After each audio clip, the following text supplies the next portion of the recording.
Hello, I'm Desmond Marino. And I'm Jack Carey. Welcome to the Police Department's first classic car show on the Common. Cops and cars. It's a bright and sunny out here today, which is really good. And I think we're going to have a lot of fun. Let's go!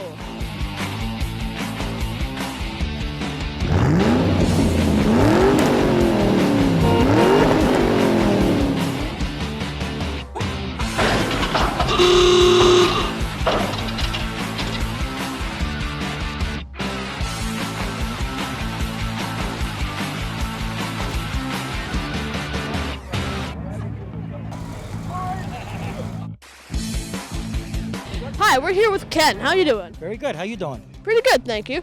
So what kind of a car we got here? A Chevy 65 C10 pickup, shop bed. Wow, that's amazing. Yeah. Are there any special features or details that we should know? Well, it doesn't have the 6 that it used to have in it. It's got a 350 with a mild cam, dual exhaust. It makes a little noise when you go down the street. Neighbors don't care too much about it, though. I set their alarms off in their cars when I drive by. Oh, wow. Yeah, but it's pretty cool. I wake them up early in the morning. Yeah, a little noise can't do much bad, so yeah. Yeah, some of the motorcycles are louder than me, right? Right. Yeah. So, how would you compare this car, like, on the road to modern cars? Totally different. You got to be on your guard when you're driving something like this. Yeah. You know, it's got manual brakes. You got to make sure you're slowing down ahead.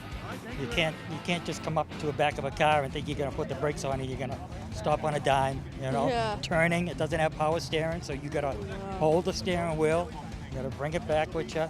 You know, it's different. It's different. It's bumpy. Yeah. Do you think it should be pronounced Chevrolet or Chevrolet? Chevrolet. Got it. Yeah. Well, thank you for interviewing with Very me. good. All right, buddy. Hi, I'm here with Bill McDonald. So, how's it been? How's the event treating you? Oh, very good, very good. A lot of nice cars here. A lot of old classics, and we got a mix of everything here. Yeah, so, how did you acquire this car? I bought this car back in 2013. It's a 1965 Corvette Roadster. I bought it in Connecticut off a doctor. It was more or less a driver. I completely restored it back in 2013. Finished it in 2014. We did a frame off, body off. It's got 3 awards, 2 top flights and a second flight. So it's done well. It's only got 61,000 original miles on it, and every nut, every bolt, everything's original on it. We're here with Dominic Montano. How are you? Good, how are you? Good, thank you. So, what kind of a car do we have here? We have a 1993 Jeep Wrangler. It's a YJ model. Basically, it's a replica of the hit movie Jurassic Park. So it's as accurate and scream accurate as possible from the movie. So, what features and details would you say kind of make it the Jurassic Park one that it is? I mean, generally speaking, it's pretty much your standard Jeep Wrangler, but the paint scheme, the numbers, the wheels, the painted rims, mirrors, all that, and the seats all kind of make it custom to the movie. Awesome. Could you tell us a short history about the vehicle? Sure. We purchased this vehicle, me and my mechanic, who I'm very good friends with. Been friends with about 7, 8 years. Actually, his detail shop's on the sign, and we bought this car together back in November of last year. It was light blue. It was all blue. It had a hard top and full doors, and we basically piece by piece broke it down. Weeks after weeks, taking it down, sanding down each piece, and as you see it now is where it is. But it was a long road, and but it's really rewarding at the end of the day. So. Yeah. In my opinion, I think that hard work definitely paid off. Yeah. That is really cool. Yeah, it's cool. What about that the dinosaur in the way back? That actually is blue from the Jurassic World movies. I couldn't find anything from Jurassic Park, obviously, because unfortunately nowadays, a lot of kids these days they associate more with Jurassic World, which is very similar to the Jurassic Park, but it's its own version of its own set of movies. But it does touch upon Jurassic Park a few times. But let's face it, Jurassic Park is where it all started. So without Jurassic Park, you don't have Jurassic World. I agree. Could you tell us a little bit about the Instagram page? Yes, so the Instagram page I started when I first got the vehicle. Basically you go on, it's at Jurassic_Jeep18, and you can basically see from when it first started, when it was a blue Jeep with old wheels and old hardware and everything. Every day I would take pictures of it, or every time there was something new about the car, we would take pictures of it so that way everyone could kind of see the journey from what it was to what it is now. Great. Thank you for speaking with me. You're welcome. Hi, I'm here with Sgt Bernice Kibble. How are you doing today? I'm well, thank you. So, what does it take to make an event like this happen? Well, there's a lot of planning involved. We had to meet with all the town boards and get all the approvals to use the common and make sure it was safe. And then it's a matter of getting the people here. You can say you're having a show, but the show doesn't happen unless people come. And it's been a lot of people handing out flyers, putting notices out, a lot of social media, and a lot of people helping spread the word to get a turnout like we have today. Yeah, so what are a couple of cars we're seeing here? Any of them you know? Quite a few that I know. I think the earliest is from 1931, and we have the newest cars that are out today. So we're really running the gambit of very old to very new.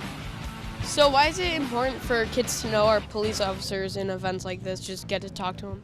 Well, it's just a different venue. It's fun. We have officers here in uniform. We have officers like I am today, casual. It lets us interact, lets people see that, hey, we're people too. And you know what? It's a common thing that we share, the love of cars. And cars, tell so much that it's really nice to share it with other people. Yeah, so any favorites here? Too many for me to list. I have a 1970, and I really like that. I love the cars from when I was in high school, which is late 70s, early 80s. I love the cars from the 50s. I could pick probably my favorite 20 and still not be done. Thank you for letting me interview you. Thank you very much. Thanks for coming out today. I'm sure if you take a look around, you'll see a ton of cars here and a lot of people having fun. Thanks. I'm here with Tommy Orsola. How you doing? Very good, yourself. Pretty good. So, what kind of car do we have here? This is a 1999 Corvette C5. It's a base model, automatic with an LS1 engine. Nice. So, are there any special features or details? The details on this car is 100% original, the same way it came off the factory in 1999. Really cool. How does it drive on the road compared to today's vehicles? Just as good. I mean, I'd take this any day and a C7, so it makes no difference. Great. Well, thank you for speaking with me. Thank you, and you have a good day. You as well. I'm here with Rick Price. How's your day? Great day. It's a beautiful day for a car show. Nice day to show off a car. Yeah. So, what kind of car do we have here? This is a 54 Chevy Bel Air. What's your history with this car? I bought this car in 1993 off of Ed and Hemmings. It was in Peabody. And I drove it home on a Thursday night on 128, and it was pretty horrific, but I made it home okay. Drove it all the way to New Hampshire that night. How was it back in the day compared to now? Well, I drove down from New Hampshire this morning on Route 3. I had it up to 60 miles an hour, but I had everyone else passing me like I'm standing still. But back in the day, 60 was pretty fast. So, thank you for letting me interview you. Well, thank you for interviewing me. It was a pleasure.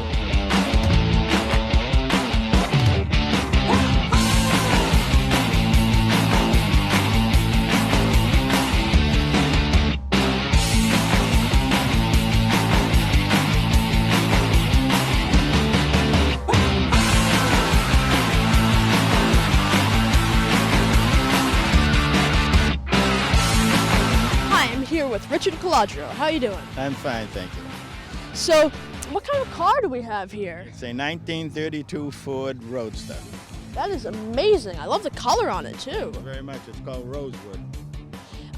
So are there any kind of special features or details that we should know about? Well, it's built like a 1960s hot rod. It has modern running gear, like a disc brakes in the front, automatic transmission. It has a Chevy motor in it.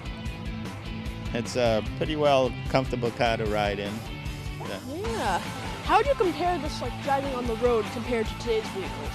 Well, the ride's a little tiny bit harder because of the suspension. It's built, hot rods had heavy suspensions in them, but it rides nice. I've been to Syracuse, New York in it, so it rides nice, very nice. Well, thank you for interviewing with me. Thank you, it was my pleasure.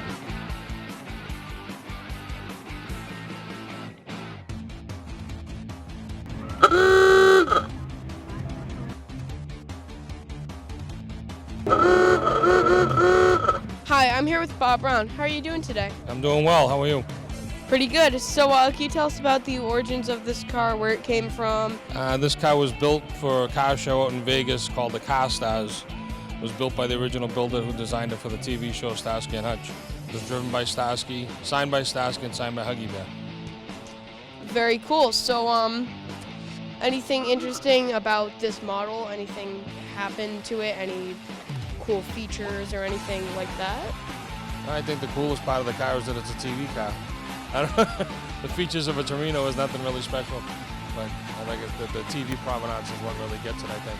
How's this on the road, or do you ever take it on the road? I drive it everywhere. I drive it wherever, up to Maine, down to the Cape, wherever the car shows go. It drives like riding in your living room. It drives nice and smooth down the highway.